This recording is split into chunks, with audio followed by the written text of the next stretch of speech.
Look, I'm not gonna lie, when I first heard of this, I thought it was a joke. I mean, there is no way people can only eat meat for the rest of their life. But that's exactly what a carnivore diet is. And if you haven't heard of a carnivore diet before, then you probably haven't been on the internet lately, because it has been taking off. And this is exactly why I thought it was a joke, because there's so many crazy things we see on social media nowadays, and you can't even trust any of this. But the more I looked into it, and the more I saw people's results, I realized it's actually a real thing. People are actually sticking with the carnivore diet, and they are claiming that it is the solution for a lot of their health problems and actually improving a lot of these health problems. And also it's pretty crazy because some big names have even tried this carnivore diet. For example, Joe Rogan is a big name that's tried it, and some of the big ones on Instagram are Liver King and Carnivore MD, to name a couple. Now, at first glance, when I think of this diet, I think of someone who's gonna be really unhealthy, right? Someone who has really high blood pressure, someone who has really high cholesterol, but then you see images of people who are doing this.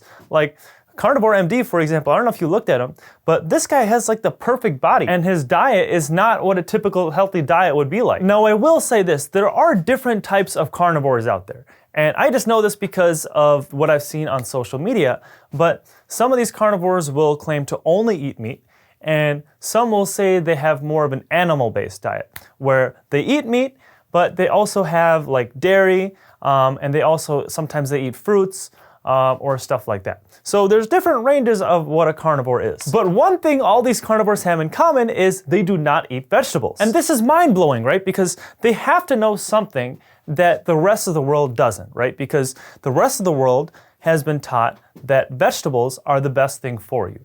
And if you don't eat vegetables, you're gonna be very unhealthy, and you're gonna be at risk for a lot of diseases. And if people are claiming to never eat any vegetables and they're having a lot of success and they're actually becoming very healthy with that diet, then why the heck are the rest of us struggling eating these vegetables? So let's just start with meat. What are the problems with eating too much meat, specifically red meat? Well, the major health organizations like the World Health Organization, they've always said that eating too much red meat can give you too much cholesterol, it can raise your risk of getting heart disease, it can put you at more risk of getting cancer. You get the gist. So it's just not good for you. And there are a lot of studies backing this up. There's a lot of studies that are associating red meat with all these list of diseases. So what does the carnivore say to this? I mean, if you have all this data that you are backing up your claims that red meat is bad for you, and on the other end you have a carnivore who claims to only eat red meat every single day, and they're perfectly healthy, well, what do they know that the other people don't? Well, one thing that a lot of carnivores have said is that a lot of these studies are flawed. And the reason is, there's an association there, but a lot of people, when they eat their red meat, they're also having like a milkshake, they're also having French fries, they're eating all this other stuff that's bad, and that's actually the issue. It's not actually the meat that's causing the problem. Now, obviously, milkshakes and French fries, we know that's not good for you, right? Because sugar and these processed carbohydrates, there's no way that stuff is good for you. It'll spike your insulin, and it can put you at higher risk of getting diabetes and all that stuff. So that's one thing that I think both sides will agree upon. Sugar is definitely bad for you. But now let's dive back into the meat again. So one thing that these carnivores claim is that these studies, they've studied red meat, but they haven't studied specifically grass-fed and grass-finished red meat. So what does that mean? Well, there's actually a difference between grass-fed and grass-finished red meat. So a lot of times when you're looking for meat, let's say you're looking for burgers, you want to go barbecuing or something like that, you'll see a packet that says 100% grass-fed meat. Now, you might find another packet that says 100% grass-fed and grass-finished meat. So what is the difference between the two? If something says that it is grass-fed and it doesn't say grass-finished, there's a chance that that cow has been eating grass at some point of its life, but then the rest of its life, it has been eating grains and corn and other things to kind of fatten it up so that when it gets slaughtered, you have this kind of marbled flavor and the cow gains a lot of weight. Now, if you compare that to something that is grass-finished, that means that that cow has been eating grass its entire life, even until its very last breath. Big whoop, right? Like, what's the big deal if a cow has been eating grass all its life versus a cow that's been eating corn and other stuff all its life? Well, the problem is the cows that are grass-fed and then they switch over to eating this corn and this grain to kind of fatten it up, a lot of them can develop some sort of health problems. For example, a big one is them getting liver abscesses. So when this happens, a lot of these cows have to take antibiotics before they get slaughtered. And also, if they are grass-fed and they switch over, that also means they could have been taking some sort of hormones like estrogen or testosterone therapy. So the problem with that is when you ingest that meat, that means you're also eating those hormones and you're also eating whatever antibiotics they put into the cow. Now, this is kind of a side point, but a lot of people claim that this grass-fed plus grass-finished meat is actually better for the environment than the other meat, the meat that cows end up eating corn. And a big reason for people, like vegetarians, saying that eating meat is bad for the environment is because of methane, right? And when cows are herded and their body gets slaughtered, a lot of them fart, and that produces methane gas. Well, in a cow that's been eating grass its whole life, people say this actually improves the soil, right? Because they're constantly moving the areas that they graze, and this is just somehow improving the soil. I'm not saying who's right or wrong here. This is just what I've seen when I've been doing my research, and I thought it was a little interesting, so I wanted to mention it. Now, if you compare that to a cow that's switched from eating grass to eating corn, well, one issue is you have to kind of cut that grass and you have to replant the corn, and also this diet is not good for the cow, and their byproduct that they produce, like their poop and their gas, ends up being a lot more toxic. All right, anyway, so a lot of people are saying that these studies that have been studying red meat, they need to start studying grass-fed and grass-finished meat because they don't know if these studies are skewed for that reason. Like, sometimes these studies have a third variable that is causing these results that you're getting. Like, what if the heart disease and this cancer risk is actually because you're eating meat that has hormones in it? Compared to a cow that's been eating grass its whole life and never had any hormone therapy, what if that cow never causes any health problem? Now, the problem with this is there's still a lot of what ifs, right? Because just because a group hasn't been studied, we still don't know whether or not it's good for you or it's bad for you. So there's still going to be some ongoing research on this, and I think in the years to come, we'll find out more about this. What else do people say is an issue with people who only eat meat? Well, one thing is they say you're going to lack some nutrients, right? Like, for example, how are you going to get vitamin C if all you eat is meat? Well, this also depends on the type of carnivore that you are, right? Like, for example, Carnivore MD, he eats a lot of fruits. So he's going to get a lot of vitamin C from his fruits. But also, a lot of these carnivores eat a lot of organ meat.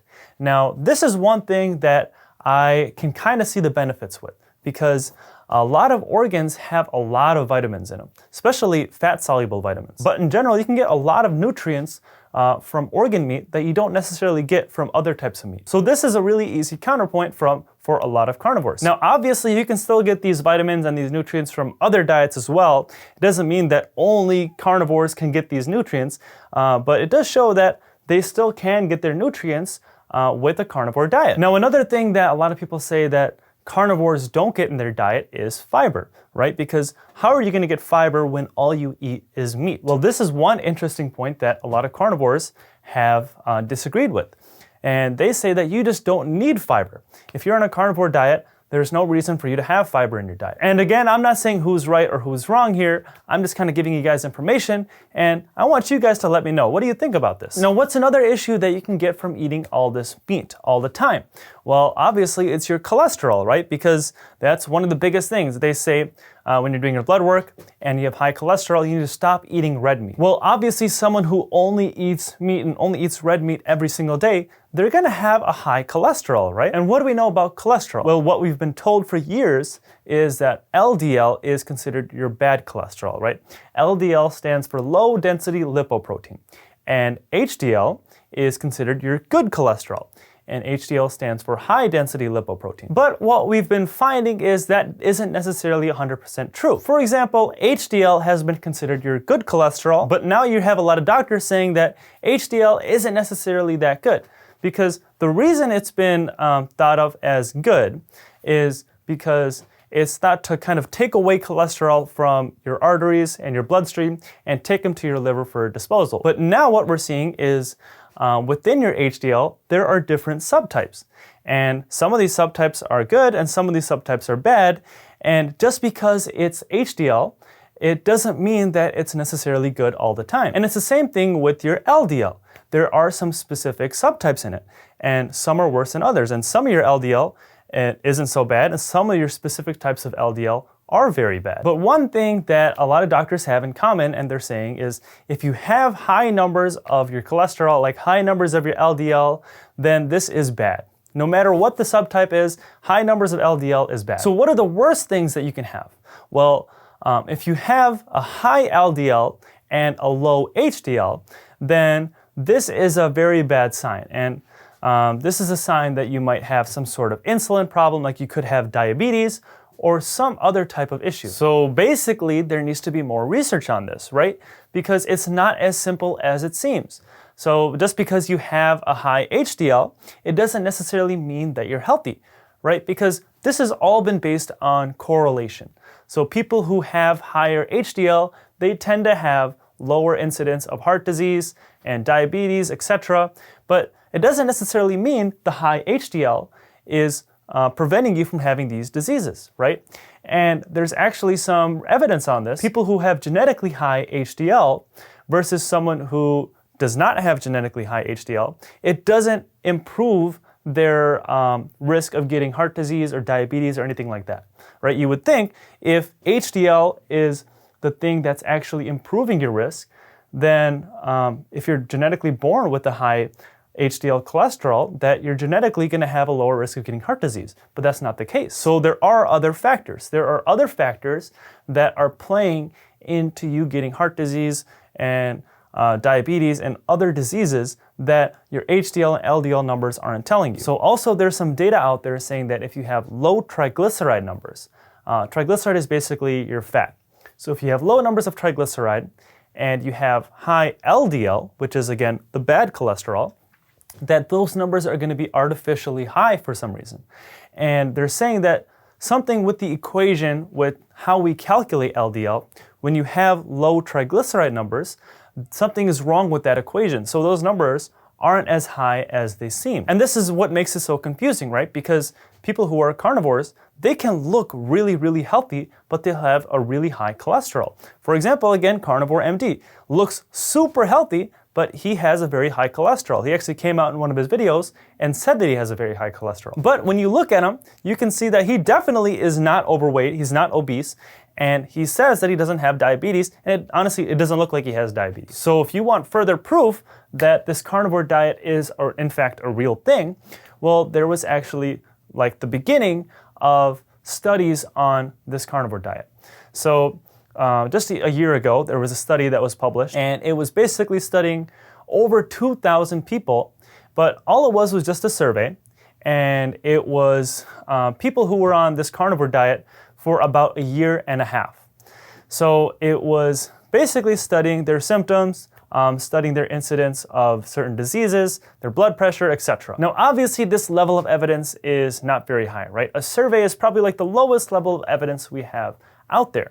But this is a great starting point for future studies on this topic because the results are kind of astounding. Basically, people who were on this carnivore diet for about a year and a half, their rate for a lot of diseases and a lot of health problems have drastically gone down. Like, for example, over 95% of people said that their occurrence of diabetes has actually either been completely resolved or improved. And it's not just that, people's hypertension improved or even got completely resolved. Same with their obesity or just being overweight, their cardiovascular problems. A whole list of health problems were either greatly improved or completely resolved. Now, obviously, again, this is all self-reported stuff, so it could be, or certainly is biased, but it does open the door to asking a lot more questions about it. Because now people are going to start taking this carnivore diet a lot more seriously. And honestly, a lot of people don't want to wait for these long-term studies to come out to change their diet. People are just impatient nowadays. Now, one thing I did want to say is